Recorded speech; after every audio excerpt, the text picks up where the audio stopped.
Hey everyone, welcome back to the channel. Today, we're diving into a topic that impacts all of us, our right to free speech. Whether you're scrolling through social media or sharing your thoughts online, the ability to express yourself freely is at the heart of what it means to be American. And just this week, President Trump signed an executive order titled Restoring Freedom of Speech and Ending Federal Censorship. This is big news, and we're here to break it all down for you. Let's get into it. Section 1. The Executive Order, what it is. So, what exactly does this executive order do? Officially signed on January 20th, 2025, the order prohibits federal employees, officers, and agents from infringing on the free speech rights of American citizens. This is essentially a declaration that the federal government must respect the First Amendment, which, well, they already should.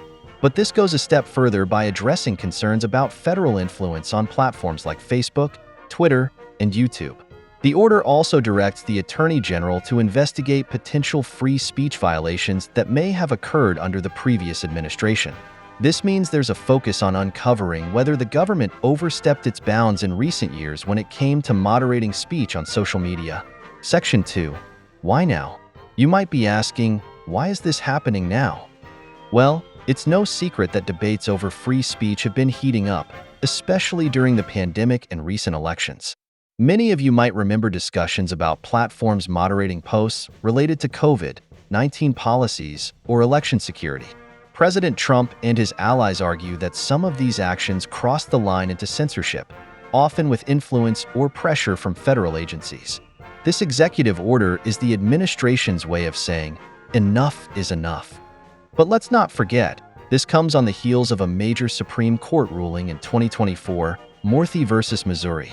The court decided that states couldn't sue the federal government over social media moderation policies. Essentially, this put the ball back in federal hands to take action. Section 3. Key provisions of the executive order. Let's break down what's actually in the order. Here are the key points. Prohibition of federal overreach. Federal employees and agents are now explicitly prohibited from unconstitutionally infringing on free speech. This applies across the board, including their interactions with tech companies. Investigations led by the Attorney General. The Department of Justice will now investigate any instances of potential free speech violations that occurred during the previous administration. This could include looking into emails, memos, and communications between government officials and social media companies. Increased transparency. The order also calls for greater transparency about government interactions with online platforms. Think of it as a way to ensure accountability moving forward. Encouraging public reporting.